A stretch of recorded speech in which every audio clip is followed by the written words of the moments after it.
You have successfully joined the webcast. Please stand by. The meeting will begin shortly.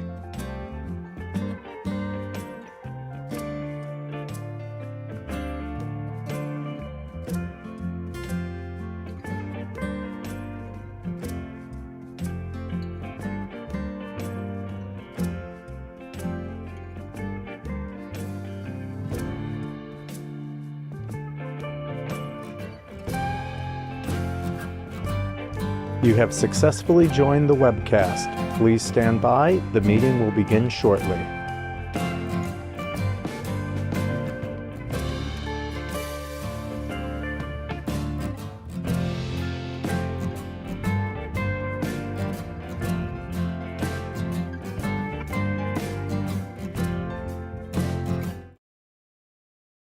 Good morning. I am Hope Knight, and before I call this meeting to order, I will note for the record that I will serve as the acting chair of today's committee meeting. I now call to order the meeting of the Audit and Budget Committee members of the New York Job Development Authority for Wednesday, June 28th, 2023. I'd like to note for the record that this meeting is being webcast. I will also note for the record that the public was given the opportunity to comment on the agenda by submitting their written comments by 4:30 p.m. yesterday. I'd like to further state for the record that no comments were received from the public concerning today's agenda. The committee members have received the materials in advance of today's meeting and are free to ask questions at any time. I will note that since there are no voting items on today's agenda, we will not be calling for the committee members to indicate any potential conflicts of interest with respect to today's agenda.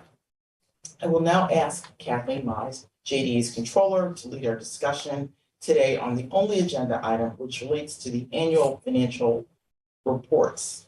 Kathleen, you can begin when you're ready. Thank you. Good morning, Hope. Good morning, members.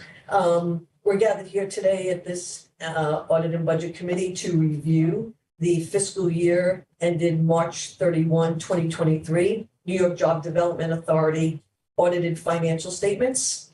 And as required, as part of that exercise and completing the statements, our audit firm, EFPR Group, is going to lead us through the review of the statements and certain reports to be in compliance with the required process for this exercise. Thank you very much, Kathleen. Good morning, everyone. And again, I'm Doug Zimmerman, partner with EFPR Group, and we presented a package for today's meeting that I believe everyone has, and basically I'll walk through that. Any questions that you have, certainly feel free to ask at any time. What we're going to cover today, there's 5 tabs there.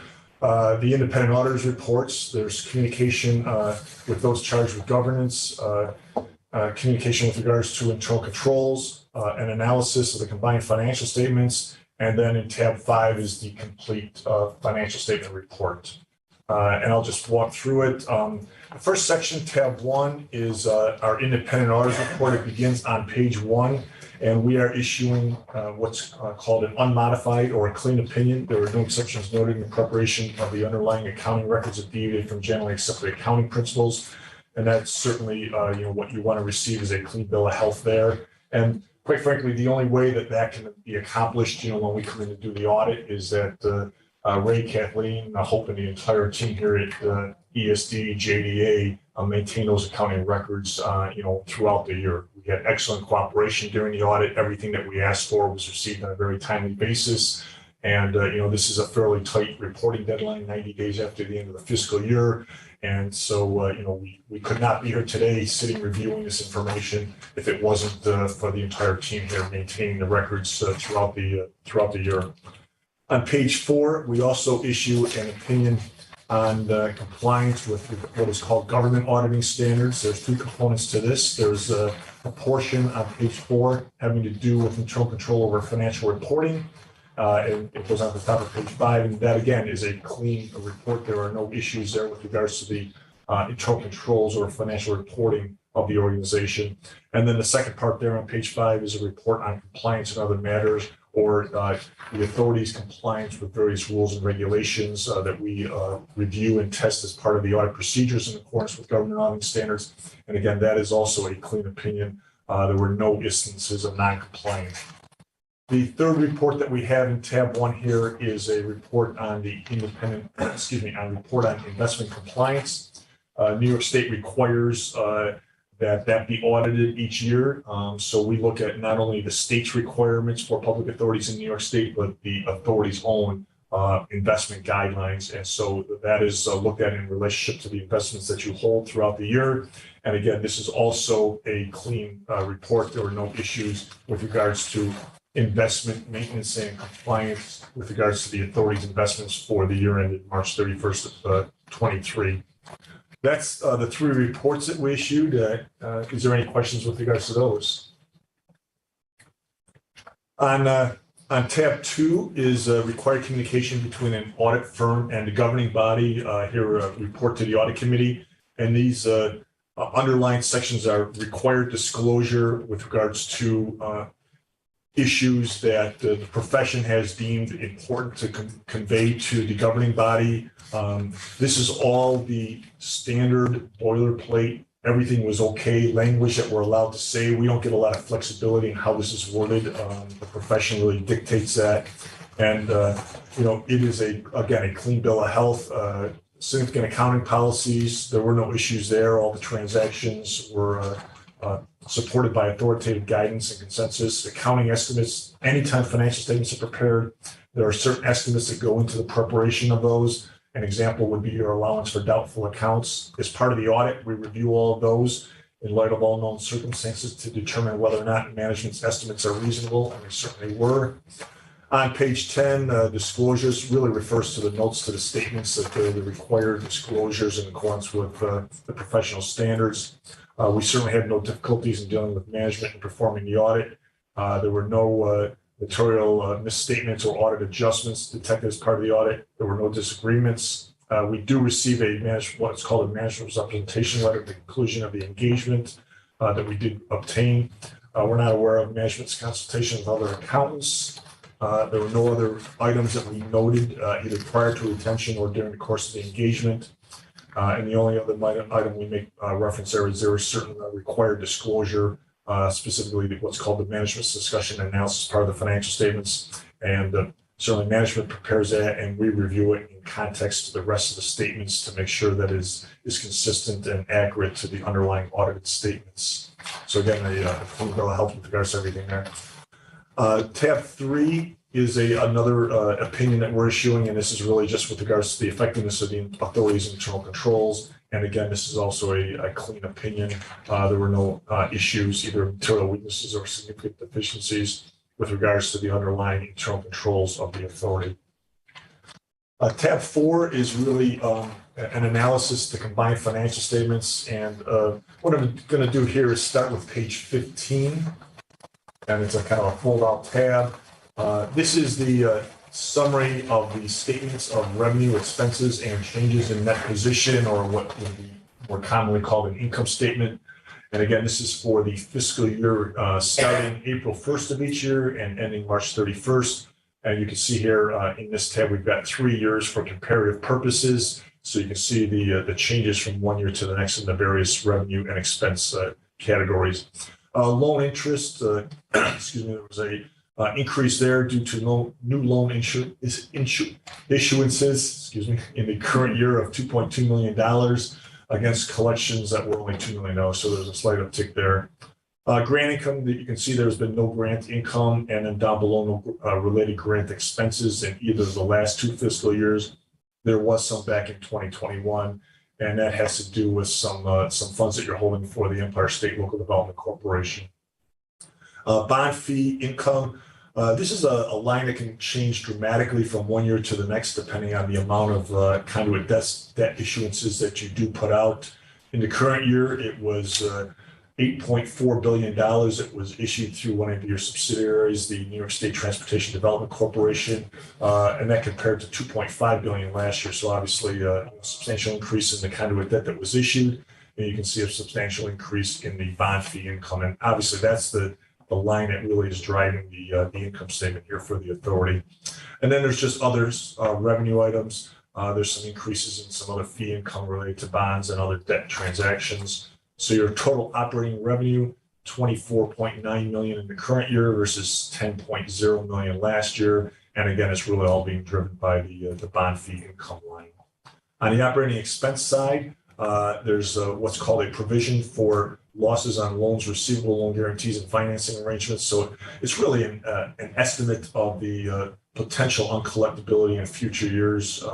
The accounting rules require you to annually review loans and determine if there's any type of possible uncollectability. Management uses an 8% rate on new issuances. That's why you see a number each year. And really, it was derived this year because of the $2.2 million in new loan issuances in the current year versus the 1.8 million in the prior, and that's why you had a slight uptick from last year to this year. Credit and bond fee line, $60,000. That's paid annually to the rating agencies. You can see that's consistent. There's general and administrative expenses that vary slightly from year to year, but certainly within the normal expected fluctuations. And then again, the granting expense, there was none in the current year. So the total operating expenses relatively immaterial in relationship to your operating revenue, $363,000. So the total operating revenue net is $24,545,000. Then we have what we call non-operating revenue and expenses. The largest item there is your investment income on your cash and securities. You can see obviously a very substantial increase from last year's 114,000 to 4.1 million. Certainly the value of those investments increased slightly as you generate more net income. There's more money into those investments, but the main driver here obviously was a substantial increase in rates that were derived from the Fed taking very aggressive action on increasing rates. That resulted in increases in the investment rates that you're receiving. And that really is what drove the increase from 100,000 last year to 4.1 million in the current year.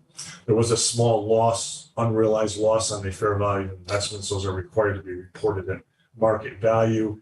And certainly as rates are going up, you're going to have slight ticks down in the market value of the securities. But again, those are held to maturity, so it's unrealized losses. And then upon maturity, those really go away as a increase back to par value. Interest expense also increased from 18,000 last year to 474,000 this year. This is due to the way this is calculated. This is the interest on the funds that are owed to ESD, and it's basically a calculation based on the average weighted yield that ESD is receiving in their investment portfolio. So you had an uptick in the investment income, but you also, because of those increasing rates, had an uptick in the related interest expense on the ESD side of the equation. So the net of those three numbers is $3.6 million. That added to the 24.5 million up above gives you the cumulative change in net position for the current year, $28.1 million, again, versus that 9.6 last year. And again, the key drivers there are the two items, bond fee income and the investment income. And then we reconcile the beginning of the year net position to the end of the year. And when we take the 28 million and add it to the 146, we get the 175 million. And then if we flip back to page 14, you'll see that 175 million at the bottom of that page as well. So the financials really fit together like a big puzzle. Unlike the prior page that we covered that was for the fiscal year, this is the statement of net position, and this is as of March 31st of each year. So if you were to look at these numbers on March 28th versus April 3rd, they're going to be different between the inflows and outflows of cash, but this is your position as of March 31st.